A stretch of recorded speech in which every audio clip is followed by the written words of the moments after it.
Welcome to the Terrible Podcast with your hosts from SteelersDepot.com, where you can find all your latest and greatest Steelers news. It's Dave Bryan and Alex Kozora, always lit, talking Steelers. And now, here's Dave and Alex.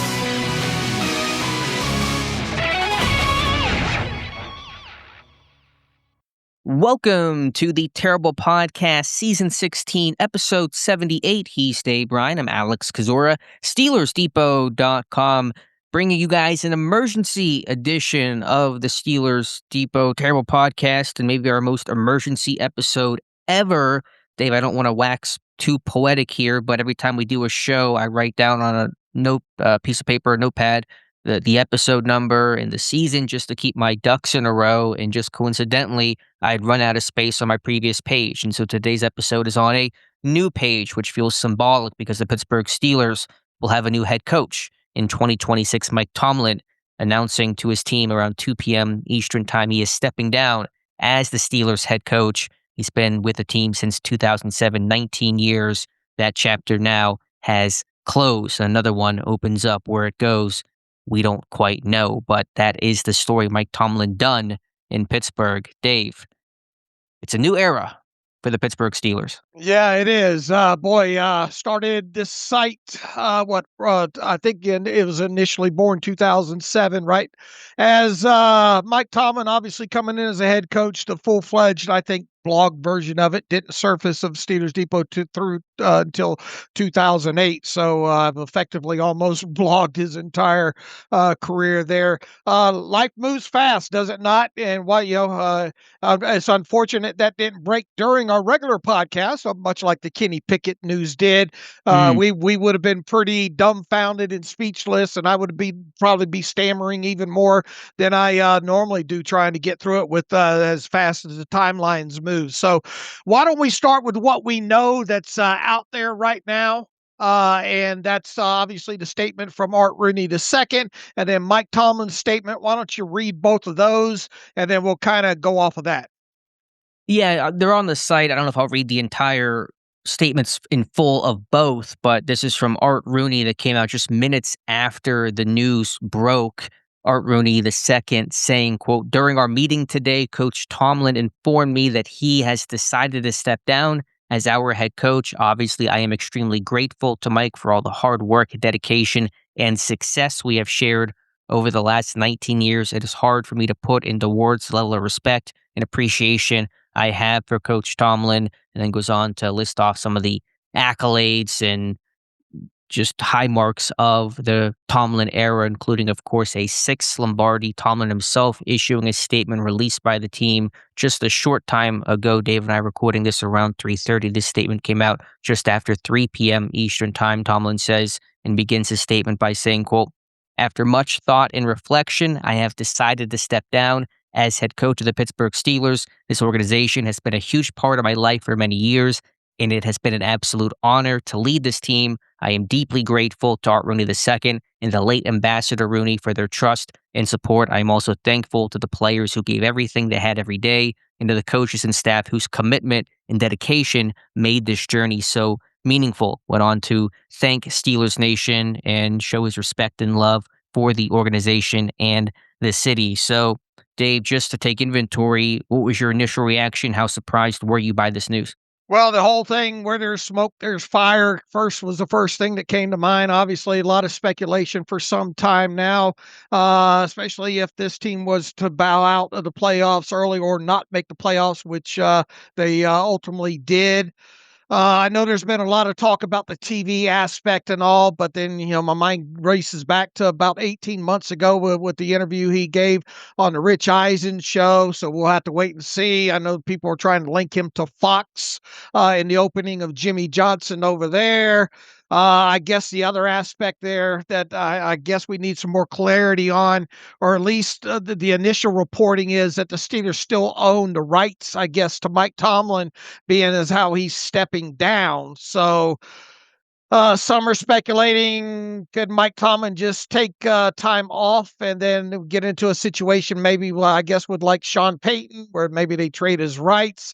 I think we just got to get some clarification on all that. But yeah, look, we've talked several times over the years. Sooner or later, this thing's going to come to an end. It sounds like, according to some of the reporting, this was a bit blindside,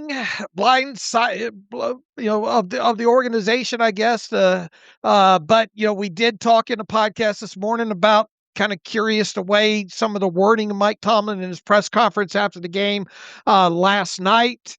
Evidently met with Art Rooney II, this morning, and it feels like there's a lot of outside pressure involved. Maybe he's just tired, too, on top of it being in one place all that time. And obviously going to have to listen to all the narratives of the 7 consecutive playoff losses and the most 5 recent by double digit. And that's just going to weigh and become a huge distraction for the next several months. But then you have other reports, I think, from Tom Pelissero stating that Mike Tomlin was seemingly already talking about the draft and all-star games and things and free agency, I guess, of that nature. So, I mean, are we totally shocked? I mean, in a word, anytime anything pops up on a timeline in less than 24 hours after the game, yeah. But in the grand scheme of things, is this a huge shock? Probably no. But I mean, look, this guy's been the head coach since 2007. This just isn't some every other year or every year Cleveland Browns situation here right now. So that's where I'm at. And, I had to tone in my voice in the podcast earlier today about, lack of optimism, especially when it comes to 2026. And if ever there was a time for a break with the draft coming up in Pittsburgh in 2026 and the kind of the state of the franchise, it kind of felt like now would be a bad time. But my thoughts aside, here we are. So what are your thoughts? My shock level has decreased over the last 24 hours before the news. Obviously, the loss, if Pittsburgh had won, then you felt like this guy was going to stay. We'll never know if that was still going to be the case or not. And then Tomlin's post-game comment, when asked about his future, really just said he wasn't in that mindset, didn't do anything to maybe tamp down speculation.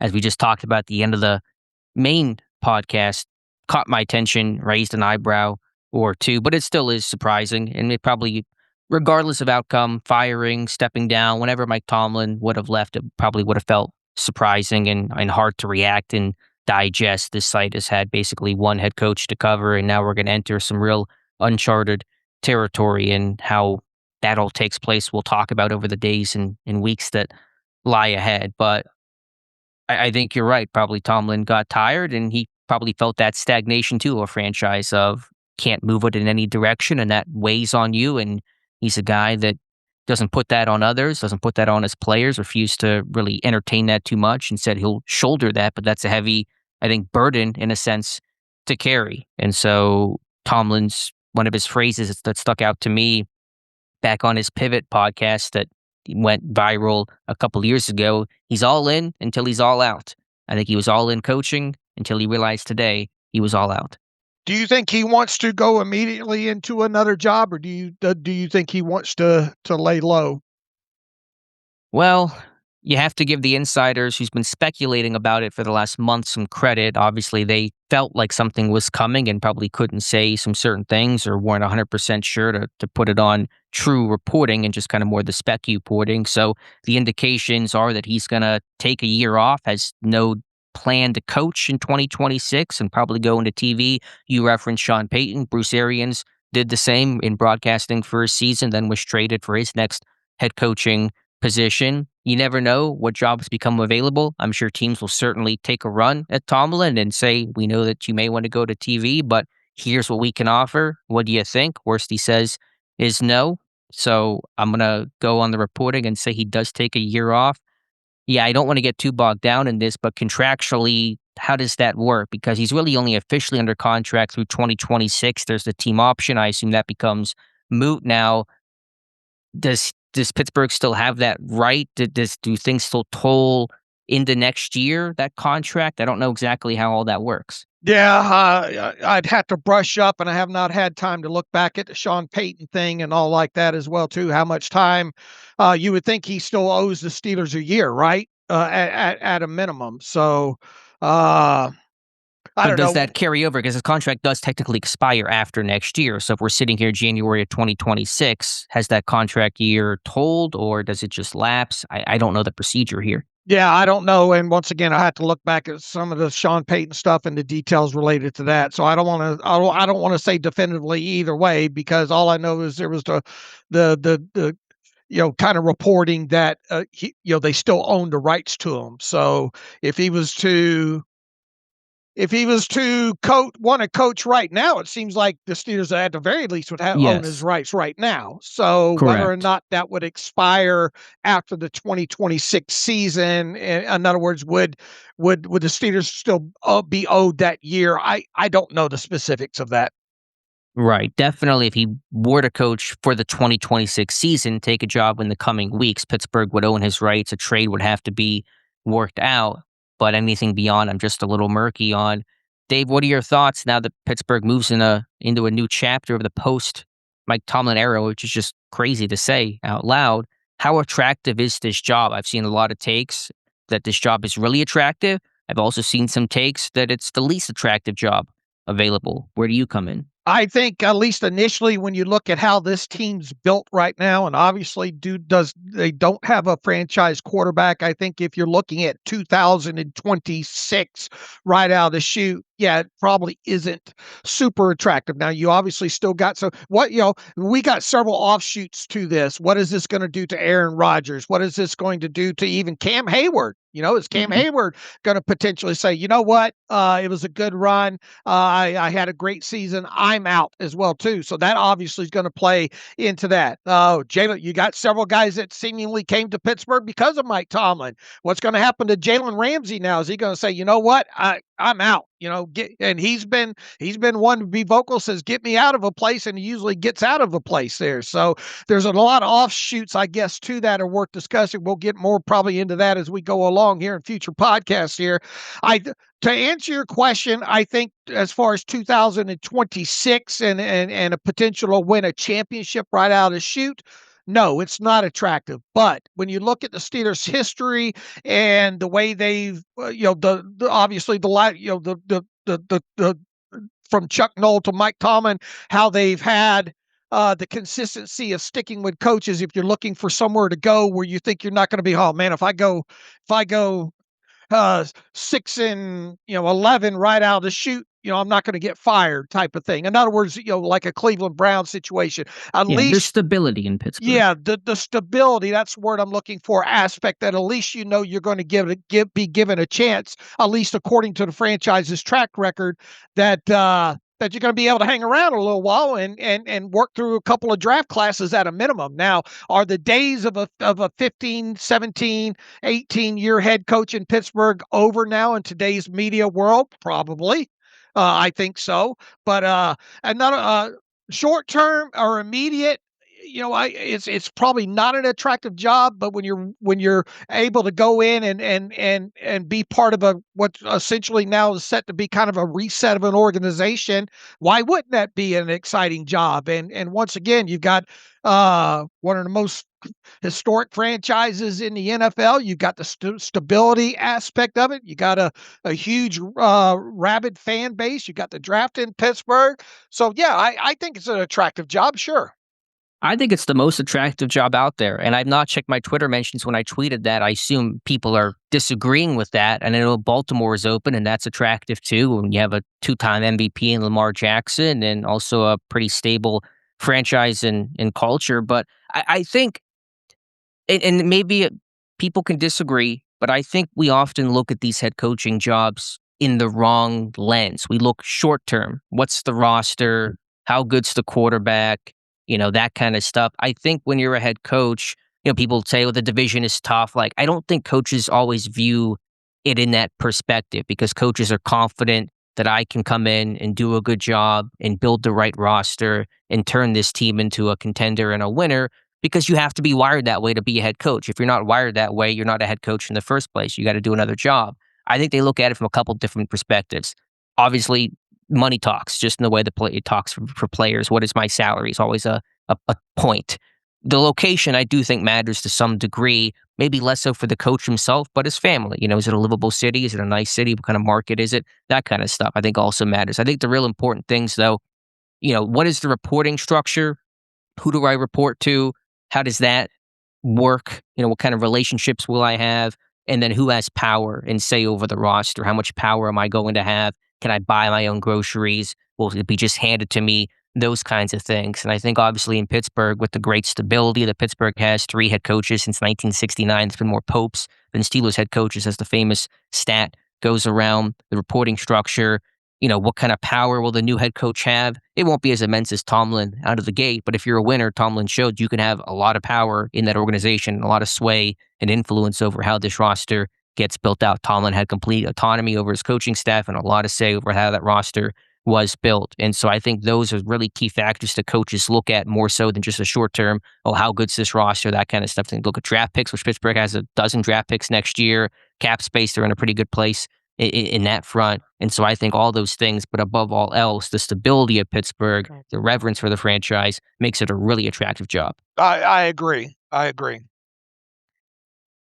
Now the question is just what comes next. And this is such new territory. We're all trying to wrap our heads around it. This news is less than 2 hours old, but there's so many things, big and small, I think about in terms of how this franchise could change, from draft plans and pro day scouting and all the Blues Clues we like to play. That certainly becomes in jeopardy of changing in some big ways. You talk about Aaron Rodgers, you assume will not be returning now. You mentioned, and I mentioned on the main show, Cam Hayward's future. Will he play another year under a new head coach and do that? What does the coaching staff look like? Does Arthur Smith stay? Obviously, new head coach comes in very often.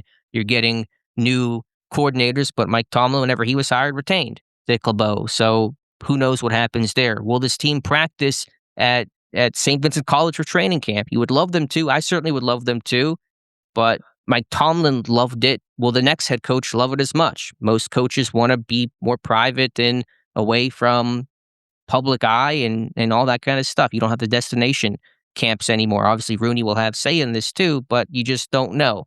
How does the power structure change between the new head coach and Omar Khan and Andy Weidel? How much influence will Khan and Weidel have on the hire? Obviously, it's Rooney's ultimate say, but obviously you would expect Khan and Weidel to play a role in this thing. I think about things as small as, when is Pittsburgh going to sign guys to reserve future contracts? That usually happens today. Obviously, it's not going to be happening for a while, you wouldn't think, until the head coach gets put into place. So there's just so many things, big and small, I think about when you have this head coaching change that we've never really had to think about or experience before, that makes this uncharted territory. Well, talk about futures. Aaron Wilson's already reporting that Anthony Goodlow, who I think we've already written on the site, is signing a reserve futures deal with the Steelers per Aaron Wilson. So I think some of that stuff you're going to see automatically go ahead and take place. Guys on the practice squad usually are retained to the reserve future deals, and you got to strike while those guys are out there as well too. So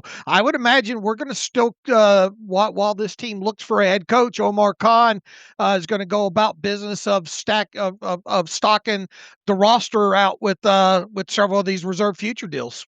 Yeah, maybe they are going to make those moves and let Khan and Weidel spearhead that. I mean, obviously, reserve future contracts aren't going to make or break for a new coach, but those are all just things to think about, when it comes to how the organization works and their structure. And what day will the press conference be? It was Tomlin Tuesday. Will it be a different day? Will it be multiple days? A lot of head coaches speak to the media throughout the week. Tomlin spoke once a week. I mean, it just all those things change for us and above the line and below the line, things you see, things you did are less visible and less impactful. All of that is going to be different now. Yeah, and exciting for us too, because it'll be a new way of following the team, obviously throughout this. And look, my hope is that this coaching staff gets a gets a makeover. I imagine it will with a new head coach, but we'll definitely see on that. Be definitely interesting to see how this team approaches free agency now. The pro day circuit. Everything involved with it, the Blues Clues. I mean, we're going to have a real busy offseason, starting obviously right now as the search gets underway, and the All-Star games are right around the corner. You would like to think that they would get this thing filled before the end of I guess that's the end of the month, right? The Senior Bowl coming up. So this thing's going to move fairly quick, and they're already behind the 8 ball a little bit with several of these other teams interviewing head coaches. So this thing is likely to move very, very quickly here.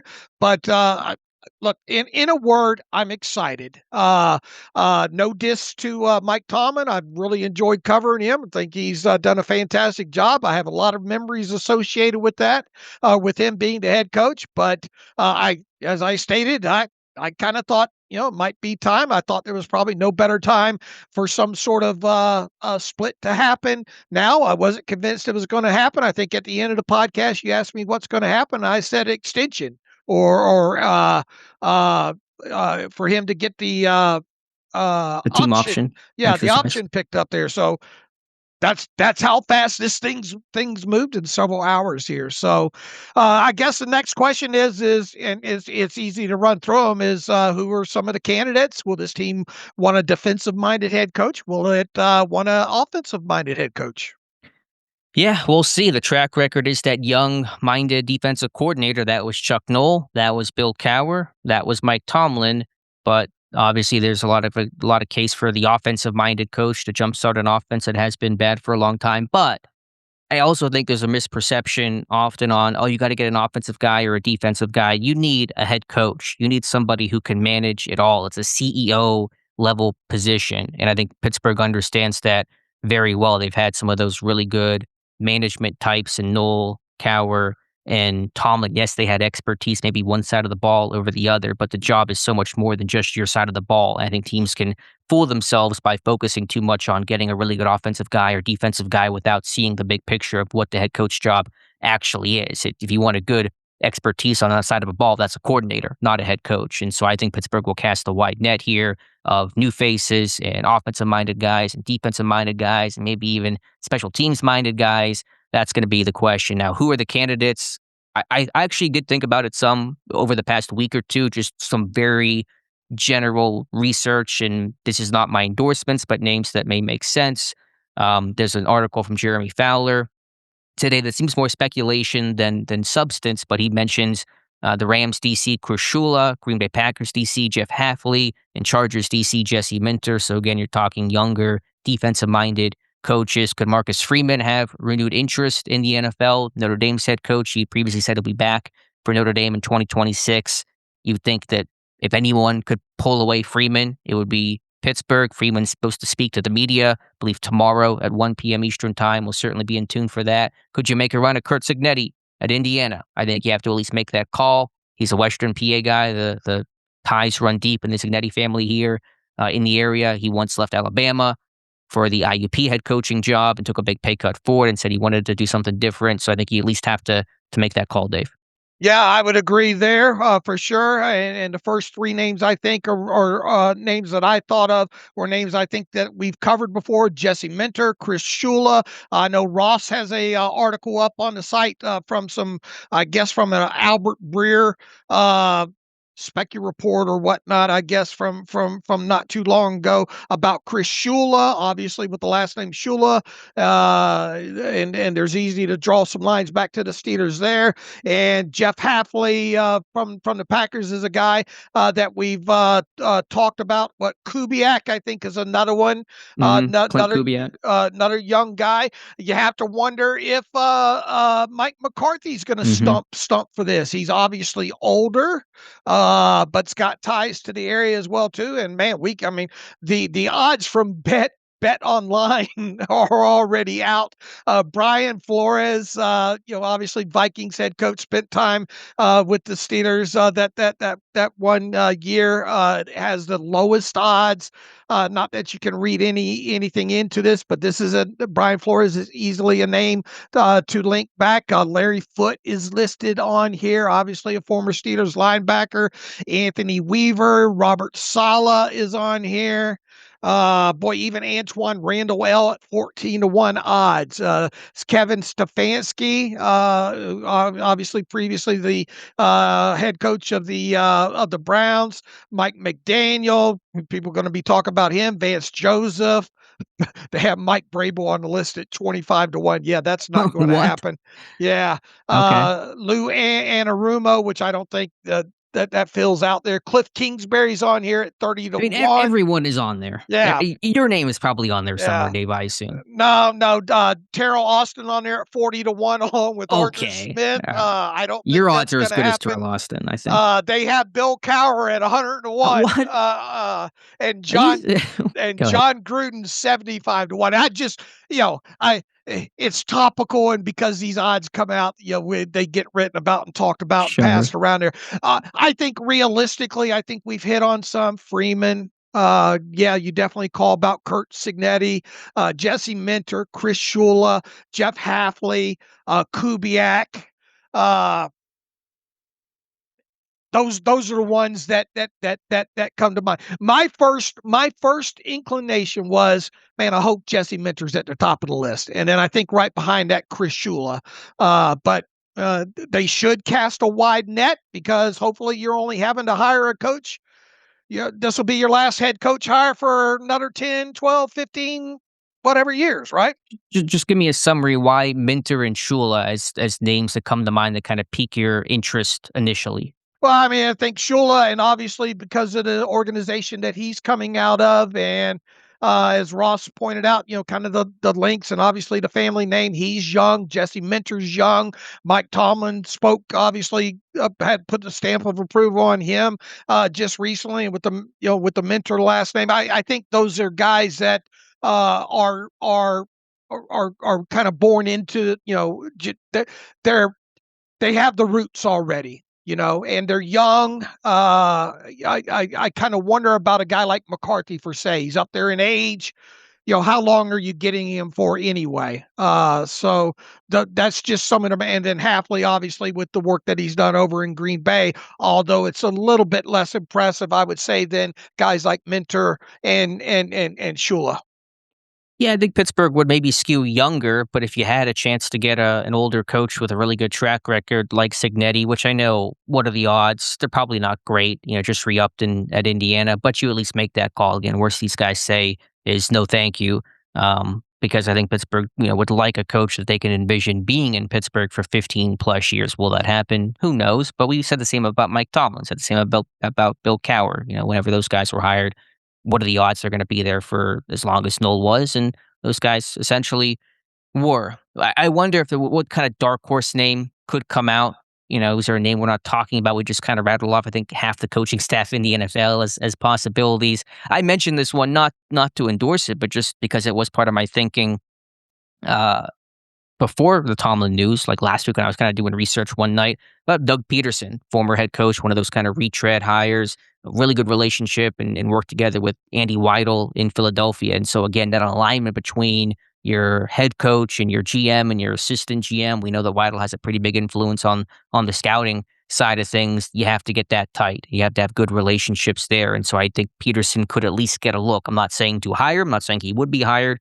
But would I be shocked if he was interviewed and brought in? No, I would not. I think McCarthy also makes sense. There's overlap there between, I think, at least Weidel and McCarthy from New Orleans. Remember, McCarthy was a one-time offensive coordinator in New Orleans, and maybe even Omar Khan, because I know Khan was in New Orleans for briefs, and I would have to double-check to see if there was an overlapping there. But you certainly would imagine McCarthy will at least be brought in for an interview as a Pittsburgh native. What about Brian Flores, who, of course, coached in Pittsburgh a couple of years ago? Mike Tomlin giving him that kind of lifeline after he was fired and sued the NFL. Flores, I believe, only has had one head coaching interview so far. That's from Baltimore. But, would Pittsburgh have that interest to bring Flores in? Certainly would not be surprised by that either. Yeah, that's I mean, it's definitely a list to start working with, and yeah, you've got all these same guys though being linked to these other locations too, right? As well too. Sure. So for those that have not rushed into making the decision right now, there's several reports out there saying, you know, how some of these guys' eyes are widened, I guess, or surprised, and are looking at this as a potential opening to interview as well too. So maybe it's at least, even though the Steelers are behind the eight ball, so to speak, at least how many spots have actually been filled that are open that were open? None. There's been no head Right. coaching hires. There was 8, now there's 9. All right. So at least you're still working with the full field per se.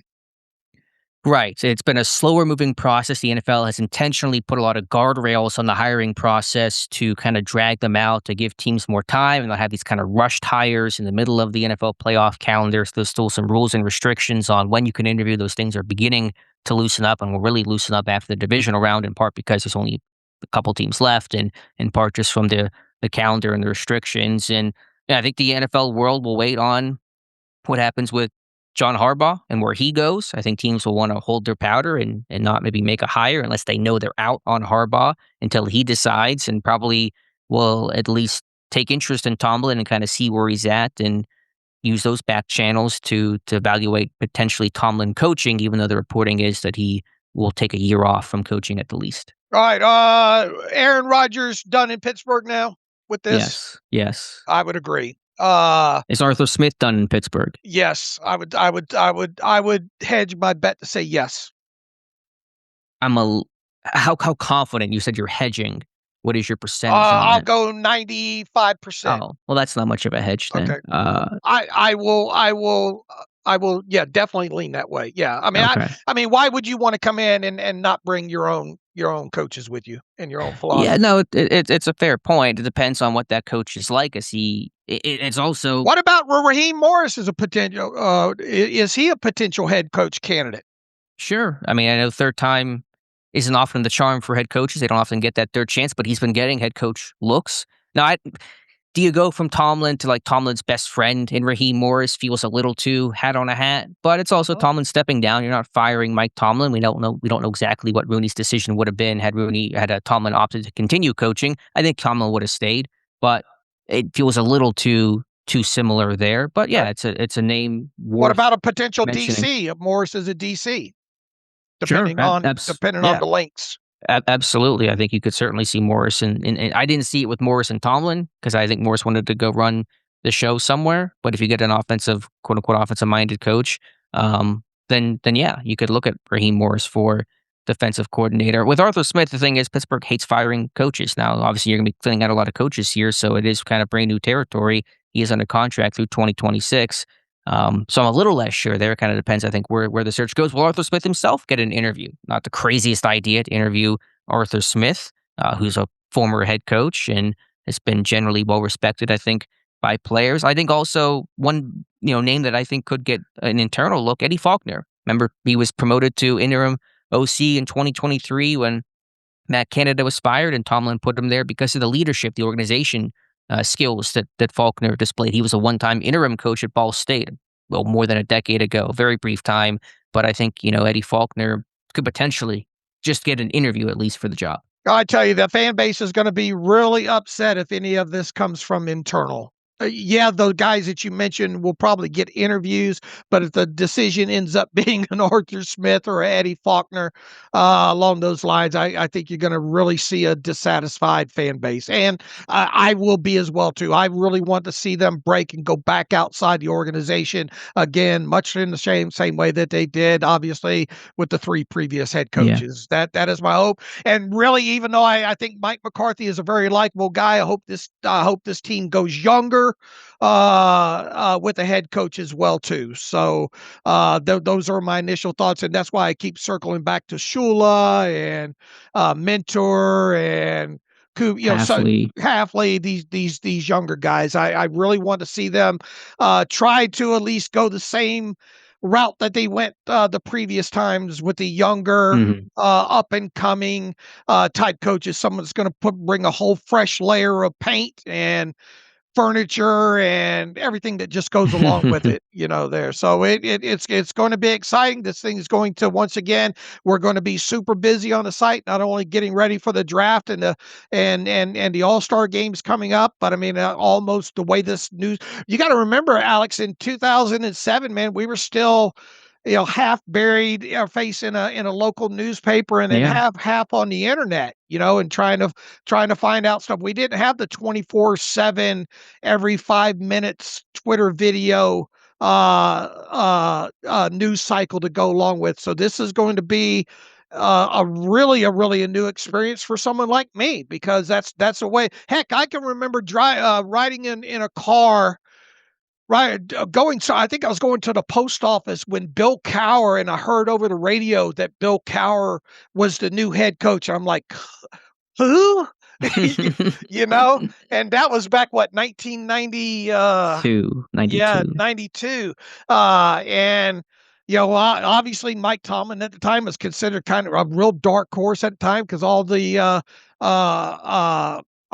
signs was pointing to, Russ Grimm, and Russ Ken Grimm. Whisenhunt were the front runners. Right, if you remember reading the papers back then. So, someone my age, this is exciting, and obviously a lot of people like you have grown up with Mike Tomlin. Basically, I mean, I know Bill Cowher was there and all like that, but for a lot of our younger listeners in their fandom, Mike Tomlin's been the only head coach, right? So, and really for the website, which basically started right around the Tomlin era. There really was no Cowher era. Twitter was 1 year old when Mike Tomlin was hired, so it wasn't even a thing. It's funny that you mentioned that. You hear Cowher on the radio, you get Tomlin probably from the newspaper, you get Tomlin stepping down from a tweet, and who knows how we'll hear the replacement. It'll also probably be on Twitter. Just to go back to it, I'm not saying they're going to hire internal. I'd be very surprised if they hired internal, but they're probably going to give some interviews internally as part of that wide net, and those are names to consider, whether you're talking maybe Tom Arth,